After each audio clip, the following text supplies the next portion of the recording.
आज कितनी books read करी हो? अप्रोक्सीमेटली कोई फेमस इंडियन ऑथर्स के बारे में बता। प्रेमचंद हो गए, मंटो हो गए, प्रीति शेनॉय, सावी शर्मा, हमारे बहुत फेमस पॉलिटिशियन है इंडिया में, शशि थरूर। उनकी इंग्लिश अगर वो किसी पॉडकास्ट में, किसी इंटरव्यू में अगर बात कर रहे हैं तो ही उनकी इंग्लिश समझना बहुत ज्यादा टफ टास्क है। क्लासिक्स क्या होते हैं, फिलोसॉफी बुक्स में क्या है और बुक क्यों है तेरे फेवरेट? ये सारे जो टाइमलेस राइटर्स हैं, ये लोग सब क्लासिक्स वाले जॉनरे में आते हैं। जेके रॉलिंग की जो राइटिंग स्टाइल है वो बहुत इजी टू रीड है, बहुत एंगेजिंग स्टोरीज। तो मैंने कोई भी नॉवेल बेस्ड मूवी ऐसी नहीं देखी है जिससे मुझे सेटिस्फैक्शन। शेक्सपियर और जेन ऑस्टन मैं पिक नहीं कर सकती हूँ वैसे क्लासिक्स। मतलब dark romance is not everybody's type, it's not everybody's cup of T, it's not for soft hearted people like me. Yes, वो राइटर की बुक्स मोस्टली बैंड रहती है मोस्टली सब कंट्रीज में। मेरे को सपने में भी वही सब आता था। मैं 2 बुक्स तो ऐसे स्टार्ट करके छोड़ चुकी हूँ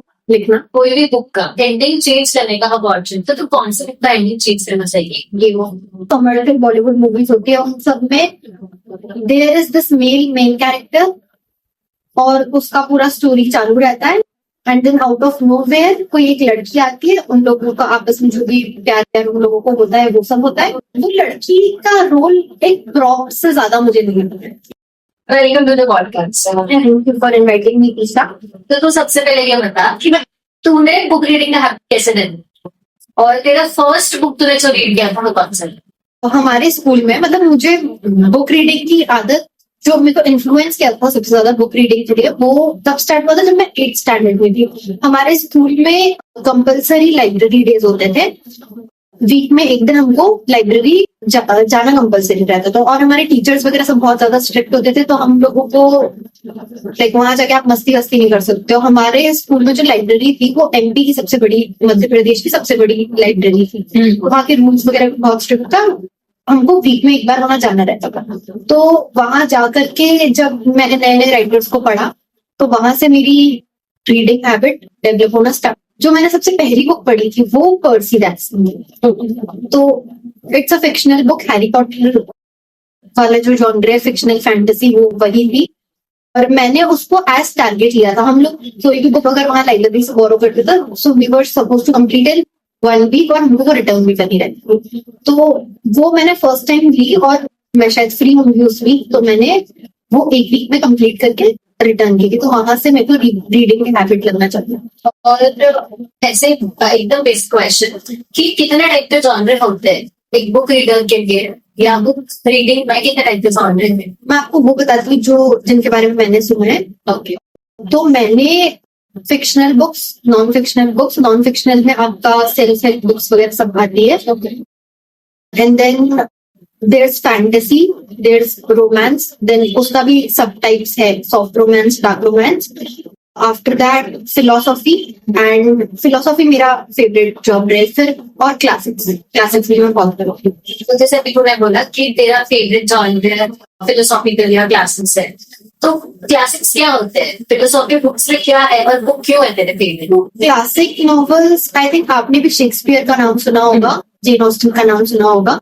तो ये सारे जो टाइमलेस राइटर्स हैं, ये लोग सब क्लासिक्स वाले जॉनरे में आते हैं। कि वो नॉवेल्स आप कभी भी कहीं भी उठा लो, कोई से भी सेंचुरी का कोई भी इंसान उसको उठा के पढ़े, वो स्टोरी से आप हमेशा कहीं ना कहीं रिलेट करेंगे। टाइमलेस यानी कोई भी नॉवेल टाइमलेस क्यों है? देख अभी तूने बोला क्लासिक्स टाइमलेस होती है, तो क्यों है? तो वो टाइमलेस होने का आपका वही रीजन है कि जिस सेंचुरी में वो लिखी गई थी, उस सेंचुरी में जो रीडर्स थे उन लोगों के लिए भी वो बुक से वो उस टाइम में भी रिलेट कर पाते थे। और अभी 100 साल 200 साल बाद जब हम लोग पढ़ रहे हैं उसको, तो हम लोग भी उन बुक से रिलेट। जैसे कि फ्रेंड्स। यस। और फिलोसॉफिकल बुक्स क्या होती है? फिलोसॉफिकल बुक्स वो होती है, जैसे बहुत सारे फिलोसोफर्स हैं, आई एम नॉट श्योर तुमने उन लोग का नाम सुना है कि नहीं सुना, मेरे मुंह से सुना होगा शायद। डॉस्टोएव्स्की, फ्रांज काफ्का, सिल्वी प्लैथ, ये सब जो राइटर्स है, इन लोगों का एक्चुअली में एक पॉइंट ऑफ व्यू होता है। लाइफ जीने का तरीका कैसा होता है, इंसान के सोचने का तरीका क्या होता है, लाइफ में ट्रूथ की सर्च पे जो निकलते हैं वो लोग, ये सब जो थिंकर्स होते हैं, ये लोग जो अपने बुक्स लिखते हैं वो फिलोसॉफिकल बुक्स में आते हैं। तो फिलोसॉफिकल बुक्स और सेल्फ हेल्प बुक्स में क्या डिफरेंस? लाइक सेल्फ हेल्प में भी अपन लाइफ गोल्स को समझते हैं, या तो फिर सेल्फ हेल्प कोई पर्टिकुलर चीज के लिए, जिसकी इफ मैं बात करूँ एटीट्यूड इज एवरीथिंग, तो वहां तुम कैसे अपना एटीट्यूड अच्छा कर सकते हो उस चीज में है। तो इन बुक्स में क्या डिफरेंस है? क्या अभी तूने बोला कि फिलोसॉफिकल बुक्स में भी तुम अपनी लाइफ का रियल मीनिंग, लाइफ का ट्रूथ जानना चाहते हो, तो क्या डिफरेंस है दोनों में? डिफरेंस दोनों में बहुत है, क्योंकि अगर आप कोई भी सेल्फ हेल्प बुक उठाते हो, मतलब मेरे हिसाब से इस जनरेशन में तो हम लोग को कोई जरूरत है नहीं सेल्फ हेल्प बुक्स की। आपको सेल्फ हेल्प बुक्स आपको अपने लाइफ को कैसे बेटर करे एज एन आपका डेली रूटीन क्या होना चाहिए, आपको हेल्दी लाइफस्टाइल फॉलो करने के लिए self help books mostly help करते हैं, है ना। फिलोसॉफिकल बुक्स इनसे बहुत ज्यादा अलग है। जितने भी ये सेल्फ हेल्प बुक्स है, अब आज के टाइम में हमारे पास मास मीडिया है, यूट्यूब, सोशल मीडिया, इंस्टाग्राम, इन सब में भी आपको अगर आप रील्स स्क्रॉल करते बैठो तो भी आपको हेल्दी फूड्स, हेल्दी लाइफस्टाइल, कितनी देर आपको दिन में जॉगिंग करना चाहिए, आपको हाफ आवर आपको सन में बैठना चाहिए, ये सारी चीजें आपको डायरेक्टली वहां से आप ये नॉलेज कंज्यूम कर सकते हो। तो आपको उतना टाइम बुक में देने की जरूरत नहीं। और अगर फिलोसॉफिकल चीजों की हम बात करें तो फिलोसॉफी बहुत अलग लेवल की चीज। जैसे मुझे पता है कि तू जैन है, ठीक है, तो जो जैनिज्म है वो भी एक फिलोसॉफी है, वो भी एक लाइफ में ट्रूथ, जो मोक्ष प्राप्त करने का जो प्रोसेस है वो भी फिलोसॉफी में ही आता है। जो हमारी भागवत गीता होती है, ये सब भी हिंदू फिलोसॉफीज का ही पार्ट है। और वैसे ही ये एक कल्चरल फिलोसॉफी है, मतलब एक कल्चर ने बना के, एक पूरा ग्रुप ऑफ पीपल ने, एक सोसाइटी ने साथ में मिलके जो फिलोसॉफी बनाई है वो जैनिज्म है, वो हिंदुइज्म है। जब बुक्स हम बात करें फिलोसॉफिकल बुक्स की, वो इंडिविजुअल, जैसे फ्योडोर डॉस्टोयेव्स्की जो है, उनके हिसाब से उनकी फिलोसॉफी क्या थी लाइफ जीने, तो उनके हिसाब से लाइफ का ट्रूथ क्या है, हमें क्या अचीव करना चाहिए, क्या चीज कुछ मीनिंग नहीं रखती लाइफ में, ये वैसे। आज तक कितनी बुक्स रीड करी है? लाइक तेरे पास कोई एस्टिमेट होगा ना कि अप्रोक्सीमेटली ढूंढ रही हूँ 100 बुक्स? हाँ, क्योंकि मैंने 1995 तक काउंट किया था, after that I stop counting, तब से तो मैंने काउंट नहीं किया। अरे बाप रे। तेरा बुक रीडिंग हैबिट फिर भी कौन से ईयर में स्टार्ट हुआ था? आई थिंक जब मैं 8th क्लास में था, 8th-9th से लेकर 12th तक पहुंचने में मैंने 195 बुक्स रीड। अच्छा, और तो एक बुक लाइक इफ वो 200 पेजेस की है तो कितने टाइम में पूरी कर सकते? और एक अच्छा बुक रीडर लाइक जिसने 100 बुक्स रीड कर ली हो, वो कितने दिन कर सकते? आई थिंक लोग तो इसको आधे घंटे में भी कंप्लीट कर सकते हैं, बट मुझे अगर 200 बुक्स की एक बुक रीड करनी है तो मुझे 1.5 घंटा तो लग जाएगा। 1.5 घंटा? हाँ, अगर मैं कंटिन्यूस बैठ के पढ़ूँ तो 1.5 घंटा हो जाएगा। कोई फेमस इंडियन ऑथर्स के बारे में बता, मतलब जो कि बहुत फेमस भी है और तुझे उनका आई वर्थ भी लगता है। मेरे हिसाब से जो पुराने राइटर्स हैं, जैसे प्रेमचंद हो गए, मंटो हो गए, मेरे हिसाब से वो काफी अच्छे राइटर्स थे। उन लोगों का मैंने ज्यादा काम तो नहीं पढ़ा है, बट कुछ स्टोरीज, शॉर्ट स्टोरीज मैंने उनकी पढ़ी है। एंड उसके अलावा अभी रिसेंट राइटर्स में एक जो मैंने तुझे रिकमेंड की, प्रीति शेनॉय, सावी शर्मा, ये सब लोग बहुत अच्छे, इजी टू रीड लगते हैं मुझे इनकी बुक्स। मतलब कोई भी अगर फर्स्ट टाइम रीडर है तो उसको एकदम बेसिक इंग्लिश स्टार्ट करनी चाहिए रीडिंग। मैंने कहीं रीड किया था या कहीं सुना था कि तुमको अच्छी वोकैबुलरी वाली बुक्स की जगह पे पहले बेसिक्स से स्टार्ट करो, ताकि तुमको इजीली वो चीज समझ जाए। उसके बाद अगर तुम अपना लेवल ग्रो करोगे तो तुम्हारे लिए बुक रीडिंग बेटर रहेगा। हाँ, इस चीज में मैं ये बोल सकती हूँ, जैसे मैंने तुम्हें रिकमेंड किया कि कोई रिसेंट राइटर को उठाओ, उसका रीजन ये है कि जो आजकल हमें स्कूल्स में इंग्लिश जो हमें पढ़ा रहे हैं, जो वो लोग यूज कर रहे हैं इंग्लिश के, जो वोकैबुलरी वो लोग यूज कर रहे हैं, ये सेम वोकैबुलरी अभी से 50 साल पहले नहीं यूज है। उसमें 100 साल पहले और टफ या और अलग तरह की इंग्लिश लैंग्वेज यूज होगी। वो भी एक चीज है, जो जितने पुराने राइटर्स होते हैं उनकी इंग्लिश पढ़ना उतना मुश्किल होता है। अब जैसे हमारे बहुत फेमस पॉलिटिशियन है इंडिया में, शशि थरूर, तो उनने भी कुछ बुक्स लिखी है, बट उनकी बुक्स पढ़ना, उनकी इंग्लिश, अगर वो किसी पॉडकास्ट में, किसी इंटरव्यू में अगर बात करें तो ही उनकी इंग्लिश समझना बहुत ज्यादा टफ टास्क है। वो हमारे इसी सेंचुरी के हैं, बट स्टिल तो हम वैसे बहुत हेवी राइटर्स ना चूज करें। अगर किसी को फैंटेसी में, किसी को फिक्शनल स्टोरीज में बहुत ज्यादा इंटरेस्ट है, हैरी पॉटर टाइप की मूवीज जैसे तुझे भी बहुत पसंद है, तो तू वो भी स्टार्ट कर सकती है, क्योंकि जेके रॉलिंग की जो राइटिंग स्टाइल है वो बहुत इजी टू रीड है, बहुत एंगेजिंग स्टोरीज, मतलब वही हैरी पॉटर तो बहुत ही ज्यादा एंगेजिंग हो गए। और वो पढ़ के अगर आप जेके रॉलिंग की फर्स्ट हैरी पॉटर बुक उठाते हो और आप वो पूरी पढ़ते हो और उसके बाद फिर आप उसकी मूवी देखने जाते हो, तो आपको कभी कभी ना हमें सेल्फ डाउट्स आते हैं पढ़ते हुए कि जो हम सोच रहे हैं क्या राइटर भी ऐसे ही सोचता होगा, क्या राइटर बल्कि लिखना चाह रहा है। तो ये कंफर्मेशन के लिए, ये कंफर्मेशन अगर हमें मिलता है तो हमें बुक्स पढ़ने को और कॉन्फिडेंस आता है। तो जैसे अगर हम हैरी पॉटर उठाते हैं, हैरी पॉटर की फर्स्ट बुक पढ़ी, फर्स्ट मूवी देखी, तो हम पूरा रिलेट कर लेते हैं अपने माइंड में उससे, तो हमारा कॉन्फिडेंस बुक रीडिंग को लेकर और बढ़ता है। तो अभी जैसे तू हैरी पॉटर की बात करी है, तो हैरी पॉटर की मूवीज भी है, पूरी सीरीज है एंड पूरी बुक्स पे रिलेटेड है। तो ऐसे बोलते हैं कि मूवीज से बहुत अलग है बुक्स, मतलब मूवीज में से बहुत सी चीजें नहीं बताई गई जो बुक्स में है। तो तुझे क्या लगता है? ओके, तो मैं अगर इन जनरल बात करूं तो मैंने कोई भी नॉवेल बेस्ड मूवी ऐसी नहीं देखी है जिससे मुझे सेटिस्फैक्शन। ओके, बहुत है, पर्सी जैक्सन के ऊपर मूवीज बनी है, फिर बहुत सारी जेन ऑस्टिन की बुक्स के ऊपर बहुत मूवीज बनी हुई है। पर्सनली मुझे कोई भी मूवी से आज तक सेटिस्फैक्शन नहीं हुआ, बट बुक्स मैंने पढ़ी है। अगर उन सबको एक साइड रखे और हैरी पॉटर वाली सीरीज को एक साइड रखे, तो हैरी पॉटर के जो भी डायरेक्टर्स थे, प्रोड्यूसर्स थे, उन्होंने फिर भी काफी बेटर किया है।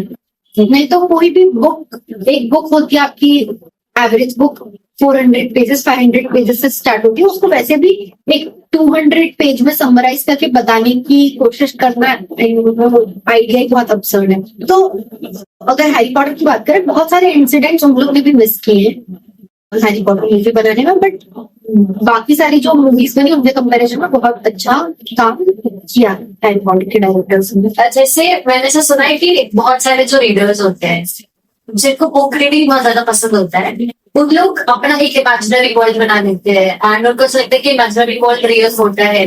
बहुत लोग ऐसा लगता है कि हैरी पॉटर भी रियल होता है। तो तेरे को क्या लगता है, क्या तेरा खुद का कोई इमेजिनरी वर्ल्ड है?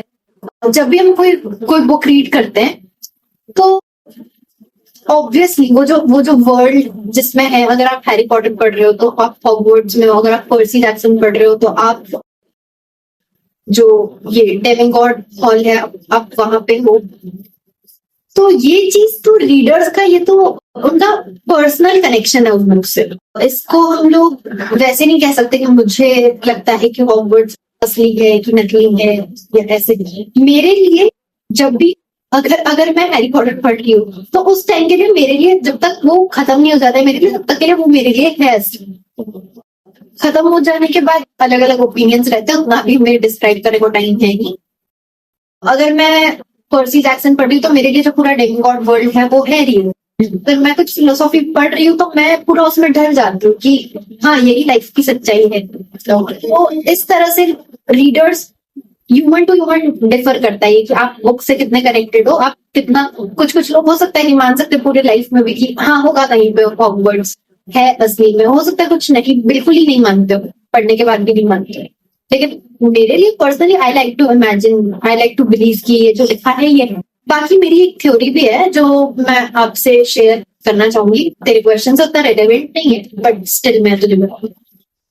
मेरे हिसाब से जितने भी ये इमेजिनरी वर्ल्ड्स रहते हैं, मेरे हिसाब से जब अगर आपको खुद को मोटिवेट करना हो कोई भी नई बुक रीड करने के लिए, तो आपको इसको इस तरह से सोचना चाहिए कि कोई भी इमेजिनरी वर्ल्ड अगर है उसका एक्सेस, एक इमेजिनरी वर्ल्ड, अगर हम हैरी पॉटर की बात करें तो हम एक सेकंड के लिए हम लोग सोचते हैं कि रियल हॉगवर्ट्स रियल है, वो इस प्लैनेट पे कहीं पे तो है। हाँ। तो उसका जो एग्जिस्टेंस है, वो उसका एग्जिस्टेंस की जो अवेलेबिलिटी है, वो तो दुनिया में जितनी पॉपुलेशन है वो सबके लिए अवेलेबल है, लेकिन उसमें एंट्रेंस सिलेक्टेड कुछ लोगों को मिलती है। ओके, तो हमें रीडिंग को भी like that world, a fictional world हमें समझना चाहिए कि जो बुक्स है लाइब्रेरी सब जगह अवेलेबल है, ऑनलाइन बुक्स ऑर्डर करना सब जगह अवेलेबल है, बुक स्टोर्स हमारे पास में ही कम से कम 7-8 होंगे। उन सबको अगर हम हॉगवर्ट्स मानते हैं तो अगर वो सब हॉगवर्ट्स है वहां पे जा सब सकते हैं, वो अवेलेबल सबके लिए, पूरी दुनिया के लिए।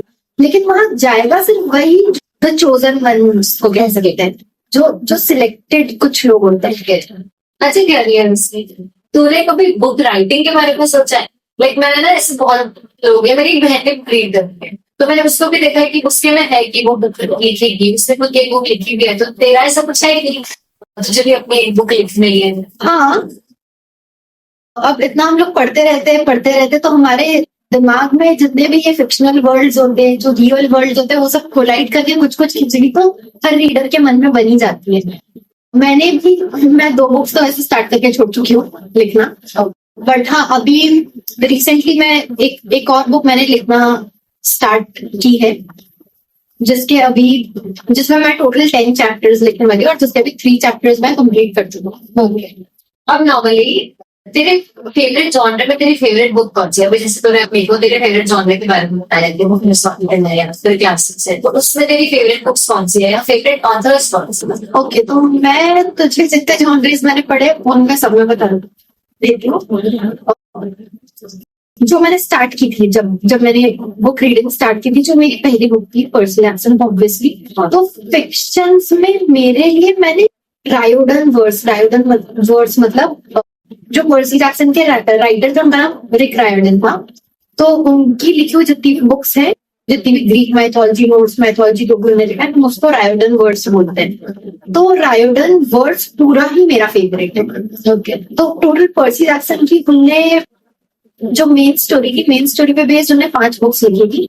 आफ्टर दैट उन्होंने उसका एक sequel series Heroes of Olympus करके वो भी लिखी थी, और उसका भी 3rd sequel series Trials of Apollo करके भी था। तो ये 5 करके 15 बुक्स तो यही हो गई थी। और इनके बीच में भी मतलब कुछ साइड स्टोरीज डेमी गॉड्स के बारे में, ग्रीक गॉड्स के बारे में, इन सब के ऊपर भी साइड बुक्स भी वो लिखते हैं।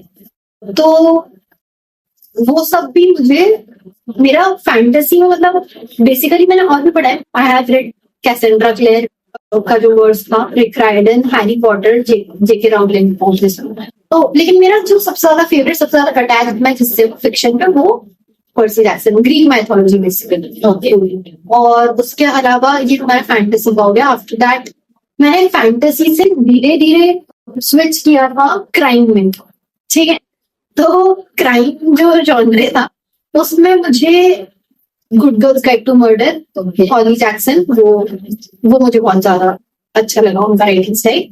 और उसके बाद मैंने क्लासिक्स तो हमें स्कूल से ही बहुत पढ़ाते आ रहे थे। शेक्सपियर वगैरह तो स्कूल में ही जो 8th-9th क्लास में तभी बहुत पढ़ाते थे। तो तब से ही मुझे शेक्सपियर तो मुझे तब से ही मतलब कह सकते हैं कि क्लासिक नॉवेलिस्ट में बहुत ज्यादा अच्छे राइटर लगते हैं। उसके अलावा और भी क्लासेस पढ़े हैं मैंने, जैसे जेन ऑस्टिन हो गए, डॉस्टोयेव्स्की फिलोसॉफी में भी आ जाते हैं, फ्रांस काफ्का, सिल्वी प्लैथ, ये सब फिलोसॉफी में भी आ जाते हैं, फ्रेडरिक नीत्शे। उसके बाद फिर मैंने क्लासिक्स में जेन ऑस्टिन से मेरे को बहुत ज्यादा ऑब्सेशन हो गया था।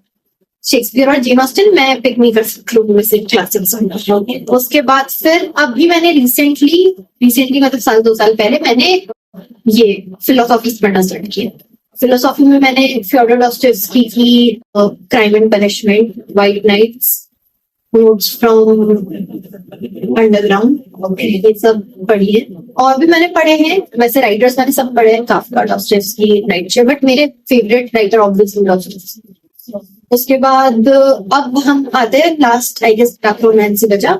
तो उसमें मुझे वो राइटर की बुक्स मोस्टली बैंड रहती है, मोस्टली सब कंट्रीज में।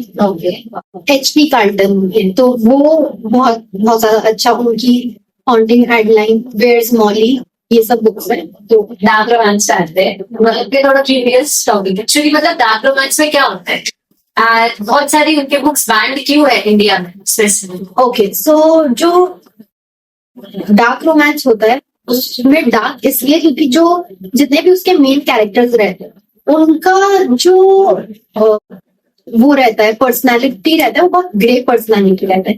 ग्रे एज इन, अगर आप उस कैरेक्टर को ऊपर से अगर आप उसके बारे में पढ़ रहे हो तो आपको लगेगा कि इससे बुरा इंसान दुनिया में कोई भी नहीं है। ओके, जब उनकी आप बैक स्टोरी समझते हो तो आपको लगता है कि इससे ज्यादा बेचारा कोई भी नहीं है। ओके। हाँ, तो वैसे ग्रे कैरेक्टर्स रहते हैं कि मतलब ना बहुत ज्यादा अच्छे ना बहुत ज्यादा बुरे, आप कंक्लूड ही नहीं कर सकते कि वो कैरेक्टर कैसे है। तो डार्क रोमांस में मोस्टली ऑब्सेशन, स्टॉकिंग, ये सब चीजें रहती है, और ये सब रीजन भी है। और कुछ कुछ लोग ये भी मानते हैं कि ये बहुत अनहेल्दी रिलेशनशिप डायनामिक्स को प्रमोट भी करता है, बट कुछ कुछ लोगों को ये सब चलता है। Obviously I am okay with all that. तो मेरे लिए मतलब dark romance is not everybody's type. Okay, सब लोग उसको नहीं पढ़ सकते क्योंकि उसमें वायलेंस बहुत होता है, गोर बहुत होता है उसमें, बहुत डिस्क्रिप्टिवली उसमें वायलेंस को वो करते हैं, एक्सप्लेन करते हैं। तो वो it's not everybody's cup of T. It's not for soft hearted people like me. Yes, इसीलिए ये भी एक रीजन है क्योंकि उसमें बहुत इन डिस्क्रिप्शन, उसमें वायलेंस, गोर, ये सब रहता है, इसलिए भी ये बहुत कंफ्यूजिंग है बैड में। क्योंकि बुक्स का एक्सेस तो सबको है, बच्चों से लेके बड़ों तक, तो किसी बच्चे के हाथ में इतना कुछ ना पड़ता है इसलिए। तो जैसे डार्क रोमांस की तूने बात की, इसमें तेरे फेवरेट राइटर्स कौन से हैं? एक तो अभी तूने बताया, एंड उसके एचपी कार्ल्टन है। Ana Huang is not exactly a dark romance, but हाँ, समवेयर नियर डार्क रोमांस। फिर उसके अलावा एटोटार सीरीज की जो राइटर है सारा जे मास, वो भी बहुत अच्छा लिखती है। And then Rebecca Yarros, list is endless. ये कुछ मेरे फेवरेट राइटर। एक चीज मैंने नोटिस की कि तूने सारे के सारे फीमेल राइटर्स के नाम लिए, डार्क रोमांस में भी नाम लिए सारे फीमेल राइटर्स। ऐसा स्पेसिफिकली क्या फीमेल राइटर्स लिखती है जो तेरे को पसंद है? अकॉर्डिंग टू मी, मैंने वैसे मेल राइटर ज्यादा पढ़े नहीं है, मैं कोई भी बुक डायरेक्ट जाके नहीं खरीदती, जो मैंने बताया भाई गुड रीड्स और जो बैक कवर में जो समरी रहती है। उसके अलावा मैं कुछ बुक्स में जिनमें मुझे बहुत ज्यादा डाउट आता है या मुझे ये सब रिव्यूज देके नहीं समझना आता कि मुझे ये पढ़नी चाहिए कि नहीं, तो उनके लिए मैं ऐसे प्रीव्यू पीडीएफ अवेलेबल रहते हैं ऑनलाइन, जो 20 पेज या 30 पेज आपको उस बुक का मिलेगा, तो वो वैसे मैंने पढ़ा है। Dark romance I don't think बहुत famous dark romance male writers को भी मैं जानती हूँ, एक या दो का मैंने पढ़ा होगा। उनका जो पॉइंट ऑफ व्यू रहता है मेल राइटर्स का, वो बॉलीवुड मूवीज की तरह रह सकता है, कह सकते हैं। बॉलीवुड मूवीज एज इन, मतलब कुछ एक्सेप्शंस हर जगह होते हैं, बट मोस्टली जो कमर्शियल बॉलीवुड मूवीज होती है उन सब में there is this male main character और उसका पूरा स्टोरी चालू रहता है, and then out of nowhere कोई एक लड़की आती है, उन लोगों का आपस में जो भी प्यार व्यार उन लोगों को होता है वो सब होता है, और वो लड़की का रोल एक प्रॉप से ज्यादा मुझे नहीं लगता है। ओके, वो लड़की का ट्रीटमेंट जो रहता है उस पूरी मूवी में, तो जो मेल राइटर्स को जिनको मैंने पढ़ा है उनका भी पॉइंट ऑफ व्यू मेरे हिसाब से वैसे ही रहता है कि एक मेन कैरेक्टर है, मेल मेन कैरेक्टर है, और the girl is just a prop in the story. Okay, खाली स्टोरी को और अच्छा बनाने के लिए। बट जहां पे हम फीमेल डार्क रोमांस राइटर्स को देखते हैं तो वहां पे first of all they have mind blow stories. जो जिन राइटर्स का नाम मैंने लिया उन लोग का कुछ तो अलग ही लेवल पे दिमाग चलता है स्टोरीज बनाते टाइम। अदर देन दैट उनके जो एमएमसी और एफएमसी, मतलब मेल मेन कैरेक्टर और फीमेल मेन कैरेक्टर जो रहते हैं, वो लोग ऐसे रहते हैं, उधर पे एक बैक स्टोरी चलेगी मेल मेन कैरेक्टर की, एक बैक स्टोरी चलेगी फीमेल। ऐसा लगता है कि हम दो इंसानों की स्टोरी पढ़ रहे हैं। ऐसा नहीं लगता है कि एक बस कैरेक्टर है दूसरा उसके आसपास घूम रहा है, ऐसा नहीं लगता। और जब उनकी हम पूरी बैक स्टोरी समझते हैं, फिर उन लोगों का मिलना करना और उनका जो भी स्टोरी रहता है, जब हम वो सब पढ़ते हैं, तो देन वी रियलाइज की somewhere this FMC was incomplete without the MMC and the MMC was incomplete without the FMC. कहीं वो बुक जब आप एंड करते हो तो आपको लगता है कि they are completing each other. Okay, तो वो मुझे, और वो कॉमन है जितने भी राइटर्स के मैंने नाम लिए, आप किसी की भी कोई बुक उठा के पढ़ लो, दैट फाइनली सब फीमेल राइटर्स का नाम है। अब एक कंट्रोवर्शियल क्वेश्चन पूछूंगी। आई नो तुझे क्वेश्चन पसंद नहीं आएगा, बट क्लासिक राइटर जैसे शेक्सपियर वगैरह, इनकी आपको स्टोरीज पोएम्स से तो स्कूल्स में भी थे, तो क्या ये ओवर रेटेड या ओवर हाइप नहीं? आई थिंक उन लोगों को स्कूल में पढ़ाते इसलिए क्योंकि वो परफेक्टली रेटेड है, ओवर रेटेड तो नहीं है। आई थिंक अंडर रेटेड और कह सकते हैं मेरे हिसाब से। अगर मुझसे पूछा जाए तो फिर नॉर्मली 5th स्टैंडर्ड या 6th स्टैंडर्ड से बच्चों को पढ़ाना क्लासिक लिटरेचर चालू कर जाए मेरे हिसाब से, और पहले से भी पढ़ाना चालू कर सकते हैं। वैसे मेरे हिसाब से तो अंडर रेटेड है। और जैसे अभी भी कितने सारे टाइप के जॉनर करती है, तो एक जॉनर से दूसरे जॉनर में कैसे शिफ्ट करती है, लाइक एक बुक से दूसरे बुक में कैसे शिफ्ट करती मेरे साथ ऐसा होता है जब इतने ज्यादा इन्वॉल्व हो जाते हैं रीडिंग में, जैसे रीडिंग हैबिट अगर चालू हुआ तो भी इतनी इन्वॉल्व होने लग जाए उसमें जितनी मैं होगी, तो तुझे भी जॉनर स्विच करने पे तो मजबूर हो जाएगी। वो कैसे मैं बताती हूँ, जो मैंने बताया राइडन वर्ड्स, जब मैंने डिक्राइबिंग बुक्स पढ़ना चालू की थी तो स्टार्टिंग में you would have called me a normal reader, क्योंकि ये दिन में 1 घंटे पढ़ती है, 2 घंटे पढ़ती है वैसे। बट जब मैं राइडन वर्ड्स में और रीडिंग से मेरे को एकदम ऑब्सेशन होने लग गया, तब व्हाट आई डिड कि जो रिक राइडन वर्ड्स की सीरीज पर सीक्वल हीरोज ऑफ कोलंबस, वो एक book on average 500 to 800 pages की है। Okay.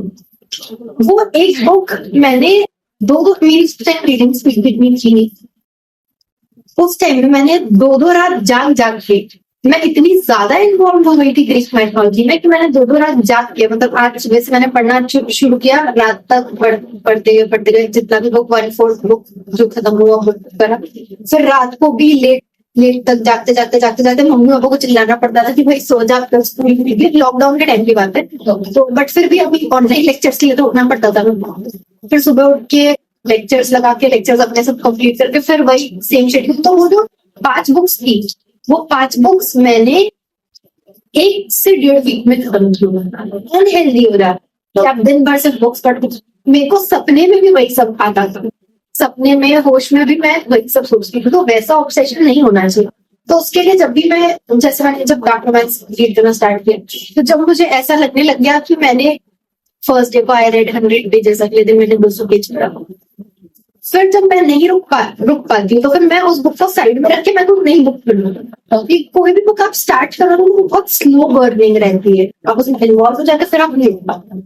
मैं ऐसे स्विच करती हूँ जब जैसे मुझे लगने लगता है कि अब ये डेंजरस हो रहा है, अब ये मेरा पूरा रूटीन जो डेली रूटीन जो है ये उसको हार्म करेगा, तब मैं बुक स्विच कर लेती हूँ। कोई बुक है या ऐसा कोई ऑथर है जिनकी कोई बुक से तुम जिससे तेरी लाइफ में बहुत ज्यादा इम्पैक्ट हुआ? वैसे तो हर बुक ही कह सकते हैं कि जब भी मैं कोई भी बुक पढ़ती हूँ तो वो ऐसे कह सकते हैं कि मैंने एक जो भी मेन कैरेक्टर है उसका पूरा लाइफ टाइम मैंने जी लिया उस कुछ दिनों में जब मैंने बुक्स पढ़ी है। हर बुक ही मेरे को बहुत ज्यादा इम्पैक्ट करती है, लेकिन अगर कोई ऐसे एकदम माइंड ब्लोइंग पीस अगर मुझसे पूछो तो मुझे लगता है फ्रांस काफ्का की मेटामॉर्फोसिस, अगेन ग्रीक माइथोलॉजी, डॉस्टोयेव्स्की की व्हाइट नाइट्स, इन सब ने मेरे दिमाग में बहुत ज्यादा कह सकते हैं मुझे बहुत इम्पैक्ट किया। ऐसा मैंने कहा ऐसे लगा था कि भाई दुनिया ही खत्म हो गई है मेरी। ग्रीक माइथोलॉजी के बारे में भी बहुत ज्यादा बोला, तो एक्चुअली उन बुक्स में क्या है? तो ग्रीक माइथोलॉजी इज बेसिकली जो ग्रीक्स का पॉइंट ऑफ व्यू है कि दुनिया कैसे बनी और उन्हें उनके गॉड्स कैसे कंट्रोल करने। तो इट स्टार्ट्स विद केओस। पहले दुनिया में कुछ भी नहीं था, सिर्फ केओस था। केओस से गाया यानी मदर और उरानस गॉड ऑफ स्काई वो आए, फिर उनके बच्चे हुए टाइटन्स, फिर टाइटन्स से आए गॉड्स, और गॉड्स ही ये पूरा वर्ल्ड कंट्रोल। Greek gods. अगर देखो पर्टिकुलरली कोई भी बुक का एंडिंग चेंज करने का अपॉर्चुनिटी मिला है, तो तू कौन से बुक का एंडिंग चेंज करना चाहिए? क्यों? आई थिंक बुक रीडर्स भी और जो जिन्होंने ये सीरीज देखी है they will also agree with this Game of Thrones, क्योंकि गेम ऑफ थ्रोन्स का I don't want to give any spoilers, but मैं इतना बता सकती हूँ कि जिन लोगों ने नहीं देखी है उनके लिए जो एक्सपेक्टेशन थी स्टोरी से, पूरी स्टोरी वो 3-4 हाउसेस की स्टोरी थी, कुछ 4-5 लोग थे उसमें जो सब मेन कैरेक्टर कह सकते हैं, तो उनकी सबकी एक की स्टोरी चल रही थी।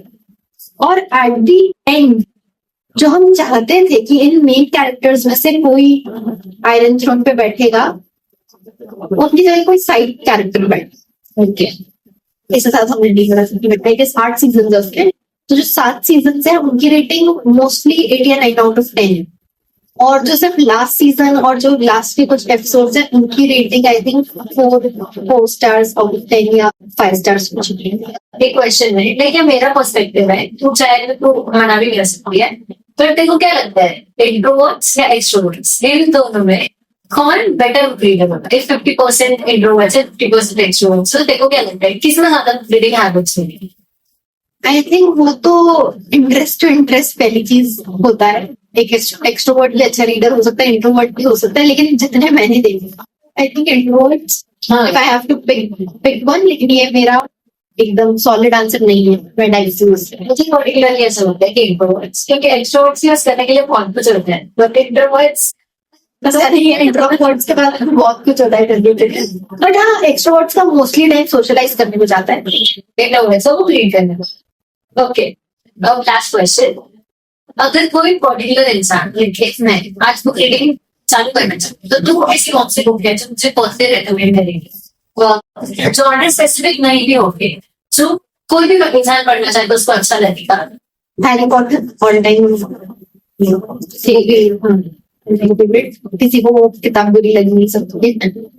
उसके अलावा पर्सी जैक्सन इज आल्सो, जो से मैंने स्टार्ट की, वो भी इससे मिलर ही है कह सकते हैं एक तरह से।